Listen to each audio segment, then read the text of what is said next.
Thank you, Nori, the kind and generous introduction. Good afternoon, distinguished guests, ladies and gentlemen. It gives me a great pleasure to chair this plenary session. Thank you all for the insightful presentation speakers. Please give the speakers the big round of applause. Thank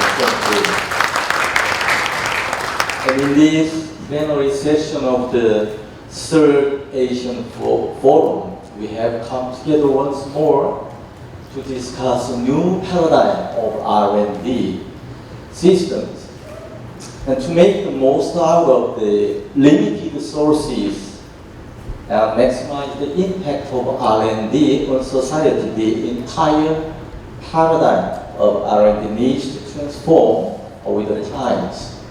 And this session was organized to share and discuss how can we improve the design, implementation, and evaluation of the R&D. We are increasingly seeing the holistic and evidence-based approach is important to enhance the efficiency of the R&D system. Our four presenters have shared some excellent ideas to get us started. And I look forward to hearing more feedback and ideas from the audiences as well. I would like to introduce again the presenters for this session, starting from the right, Dr. Habib, Director General Kato, my left, Dr. Moon and Dr. Kim. And I would like to now open the discussion to the floor. Please make your way to the mic on both sides of you. And state your name and affiliation with your question.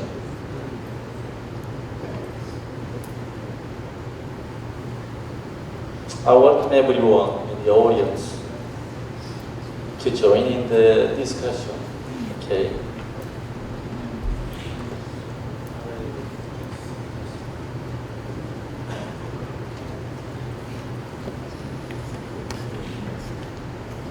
My name is Steven Su from Taiwan Yichu.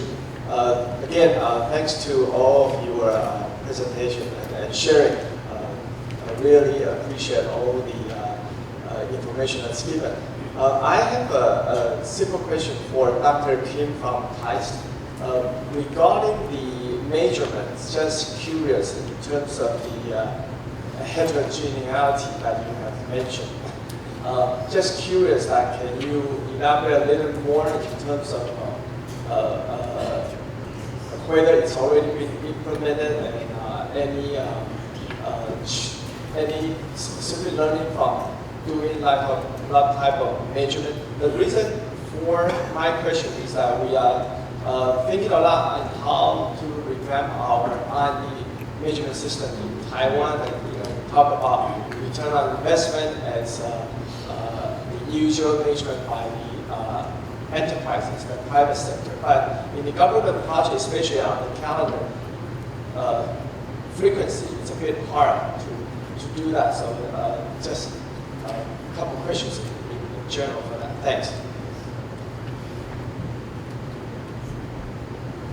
As for the table showing different possibilities of evaluation, to my personal knowledge, I don't really know any real R&D evaluation system introducing this kind of measurement. But the measurement itself is just the average of the expert scores for each project. And what is being innovative about this is whether we are going to take advantage of different differences or heterogeneity among experts rather than just taking the average. But then this one actually is from some research article that did a hypothetical experiment. So they gave out some examples of projects and then listed of how experts evaluate different projects. And in the end, the use of some economic tools, they found that under certain conditions, circumstances, it's actually more effective and better to use the diversity of the expert opinions. But as I said, it really depends on the nature of challenges, because we don't necessarily need to apply this kind of competency system for simple R&D projects, which is based on very well-known targeted challenges. Thank you. Yeah.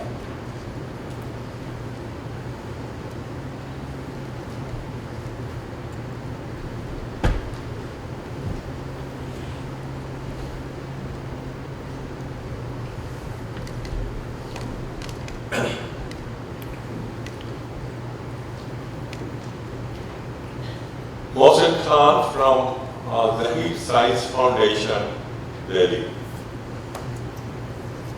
My question is to Dr. Ram Ping with regard to China, because I have a lot of interest in China. I've been working on China for a long time, and the statistics that you have shown is really amazing. I have some data about China with regard to publications, which is mind-boggling. Over the last 10 years, they just had 20,000 publications. It has gone up to 120,000 within a period of 8 years. Can you believe it? They have bypassed America, all the world. They are number one in the world. So what is the recipe for that? Doing all that. And also in the industrial development, you can see that in electrical and electronics equipment, 10 years ago, the market share was only 2.3%, and now it has gone to 23%. I believe it is more than 23% over the last 10 years.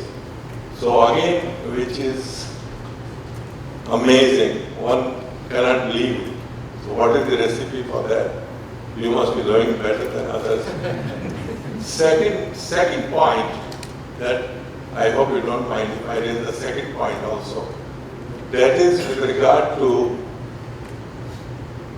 the famous Chinese policy of walking on two legs. That is how to strike a balance between capital-intensive technologies and labor-intensive technology. And you have very successfully done it. But it seems now you have totally left out the rural areas. It's only the urban area which is developing fast. In fact, the semi-urban areas, the houses and everything has been demolished and new towns are coming up. If you talk about agriculture, it was a highly successful policy of walking on two legs, that is keeping a balance between capital-intensive technology and labor-intensive technology. For example, in agricultural development, you need high-yielding variety seeds, you need, again, capital-intensive nature, you need highly sophisticated equipment, you need combined harvester, you need all kinds of things. That will get into the needs of the masses. Definitely, you won't be able to feed more than 1 billion people unless you go for capital-intensive technology. But on the other hand, these small, poor farmers, you have to take care of the labor-intensive technologies as well. That means you make certain modifications into the conventional system of agriculture that you have been following over the last 100 years, 200 years. So I think that China has totally left out this policy. It's only the new policies you are addressing to the needs of new era and new system. But if you are leaving that kind of policy, you are totally leaving out rural areas. Dr. Khan, thank you for your insightful and provoking talk. Okay. Okay. Yours. The questions I cannot answer in very short term, so I can explain later on. But I think, of course, we have many secrets I can release here. And I think first you mentioned, I think during the past 10 years or even 15 years, the Chinese scientists, no matter in university, research institute or enterprise, this is a learning process. First, they learn how to publish in English, for example, SCR or SSCR cited journals, or filing the patent. There's a learning. For example, within our academy, I also have a KISTEP Center for IPR research and training. So annually, since 2008, annually my center trained more than 1,500 people. I mean, direct general level and direct level and the scientists, and let them know how to find their patent, how to protect their research. So this, I think, many other organizations that stimulate phenomena. So this kind of challenge, change, of course, the investment, input of government, public funding for the science and technology development. So, and the second question is amazing, as you mentioned. I have to say, not policy. The major driving force is not policy. It's the people's design for development. So I visit many countries, but in China I find the people design for development is huge, so strong. No matter what working conditions or policy environment, they try to find a way to make things done. This is very important factors, of course. Second, the Chinese government, always very active to test the different policies, try to effectively, promote the innovation in enterprises, as I mentioned here. So a lot of policy, because in the regional level and the central government level, and even in the city, in the rural area. Recently, Chinese government promote the town development. They're very small cities, town development, and with specialized town development. This promotion, I think, have a very solid profound impact on the regional innovation and development. So lots of stories. Thank you. Yeah, Doctor. My name is Rong-Chun Shin from KISTEP Korea. Thank you, speakers, for the interesting talks. And if I may, I'd like to ask Professor Kim a couple questions on the R&D evaluation. First question is for the one of the symmetries in the R&D evaluation, the efforts versus the results.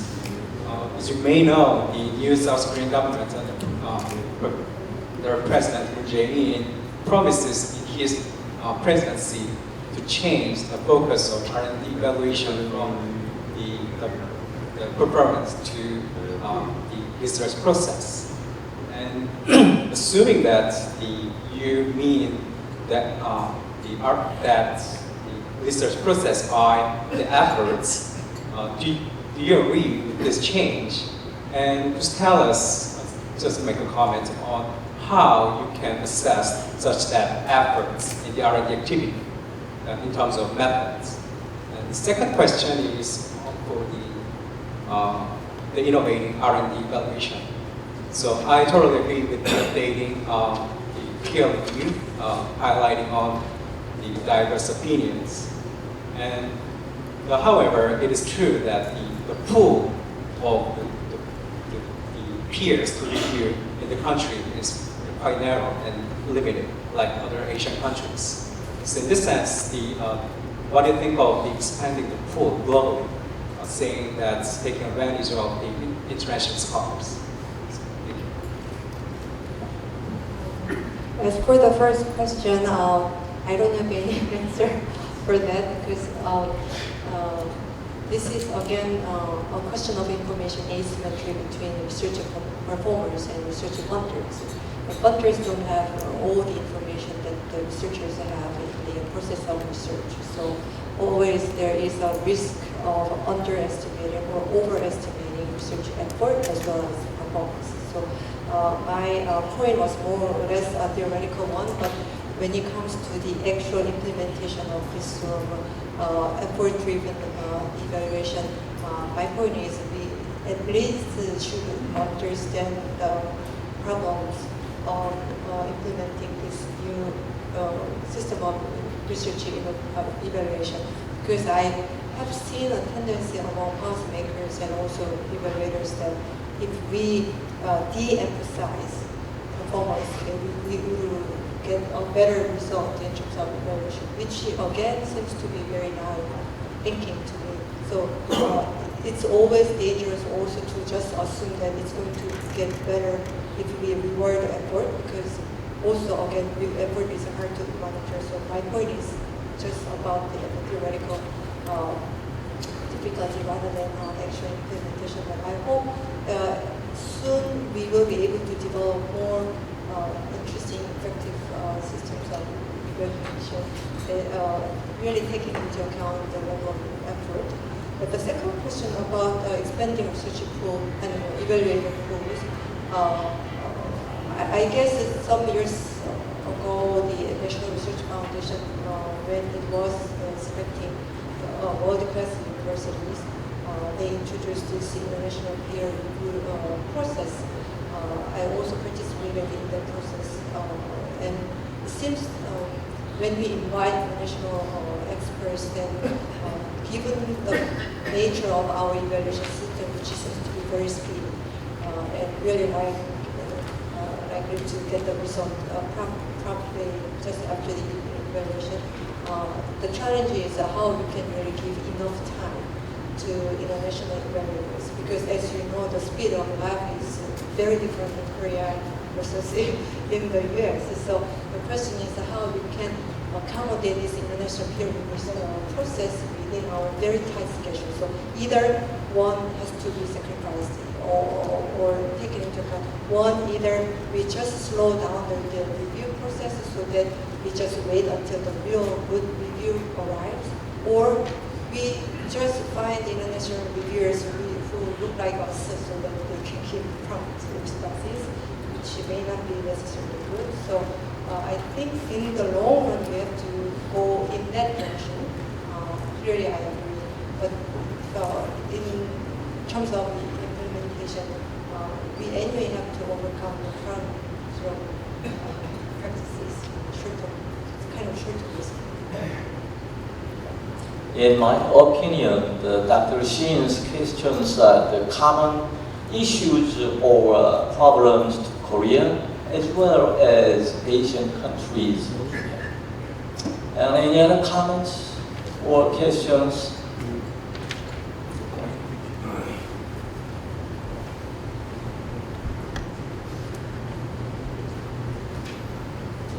Thank you very much, speakers, for a beautiful and nice talk about innovation, new possibility of innovation. So, as far as India is concerned about innovation, I think India is having fifth position in publication, having more than composite annual growth rate of 15% annually. And if you see about WIPO Global Innovation Index, I think this innovation forums also discussed about this Global Innovation Index, because Global Innovation Index in terms of Asia must be discussed how innovation ranking of country in this region is changing, because India has large number of programs including Make in India, Startup India, Digital India. And by the way, due to these programs, innovation index of India is improving a lot. So I think this forum should also discuss about global innovation index. Thank you. Thank you. And I would be happy to take your comment. Yeah. Any other questions? Yes, please.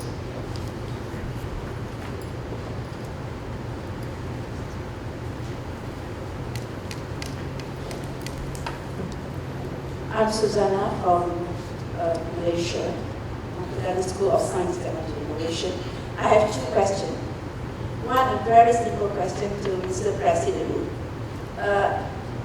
Is it possible to upgrade the ASEAN research policy to become the index of Scopus so that we are from university can contribute more, because that's not a requirement for us to be a world ranking university, to contribute our publication to the index of Scopus journal. So that's one question. So another one to our members, Mr. Rong Pin Mu, you mentioned about one of the successful way for us to be success in innovation, and I'm very happy to hear that. We're talking about social value system, whereby you emphasize on equality, cooperation, and also you're talking about mutual benefit and win-win. Based on your intensive collaboration in the ASEAN, I believe so. So what do you think? Can we, country members from Asia, adopted this system? You know, if we want to adopt it, what is how are you going to measure the successful of the implementation? Yes, thank you, Dr. Sujana. You have the floor first. First question is for you. The one for the indicator and the publication.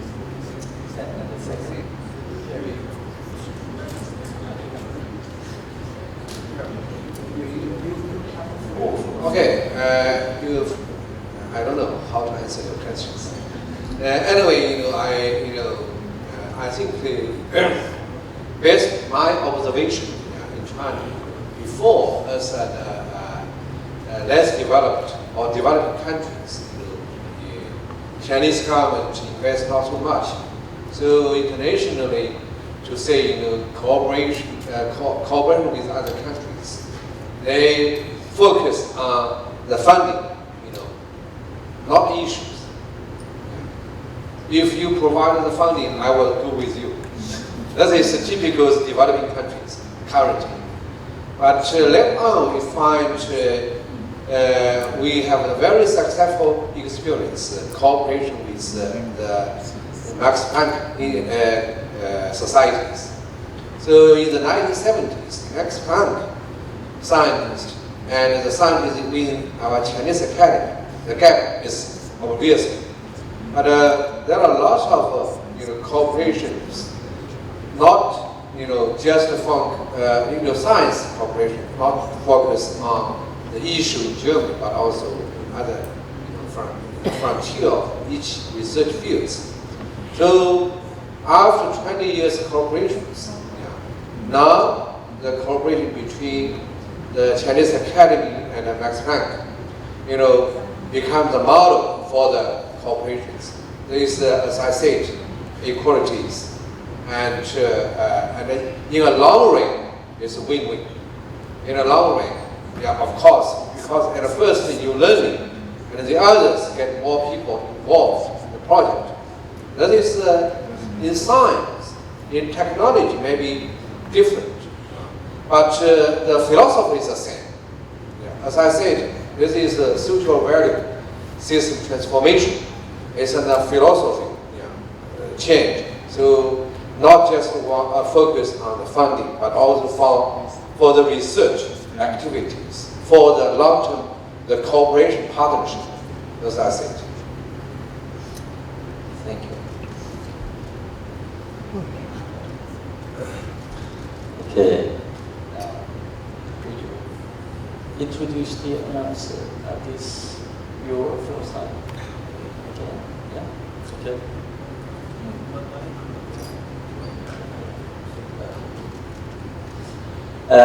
We are running behind the schedules.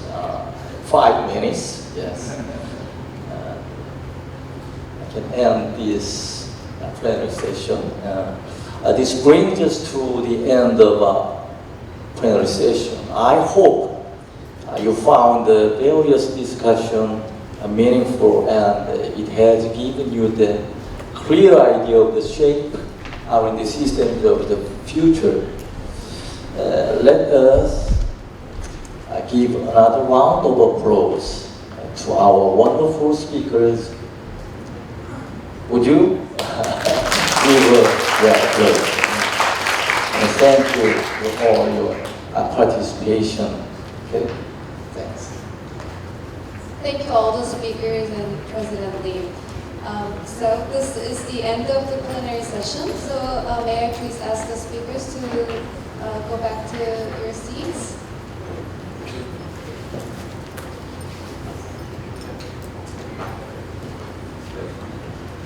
I must congratulate you for a wonderful presentation that you have made. You are a wonderful thinker. Once we have the panel table removed,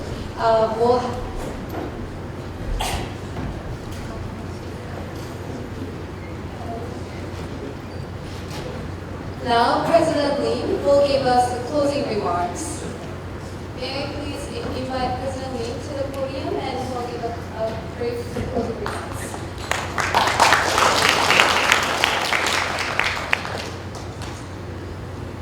Yeah. Distinguished guests, ladies and gentlemen, we started the forum this morning by drawing a big picture of innovation in Asia. We looked at what are some of the biggest and the most imminent changes and issues we face in the fourth industrial revolution. We spent some time looking at what exactly innovation is and what makes it so important and how it will shape our future society. We also discussed, taking Korea as an example, how the R&D landscape should transform to meet the challenges of the times. The strategy discussed in each session had a different focus, but ultimately goal is the same. The question we found better solutions through science, technology, and innovation. And now we have reached the end of the forum. I would like to thank all the speakers who have come to share their valuable insights with us.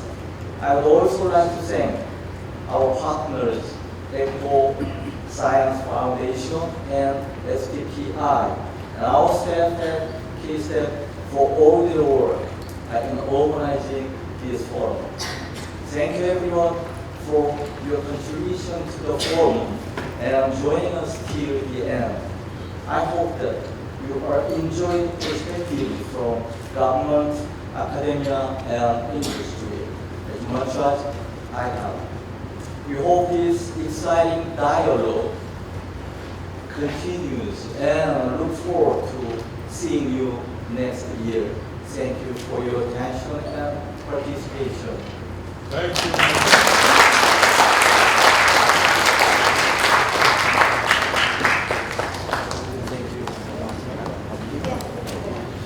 Thank you, President Lee. Now we have reached the end of the third Asian Innovation Forum. Thank you all for staying till the end. We have standing reception prepared for us at the lobby lounge on the first floor. We hope you join us in networking at the lounge. As a reminder, please leave the receivers on the table. Staffs will go around and collect them. Thank you, and we hope to see you next year too. Thank you. अभी थोड़ा सा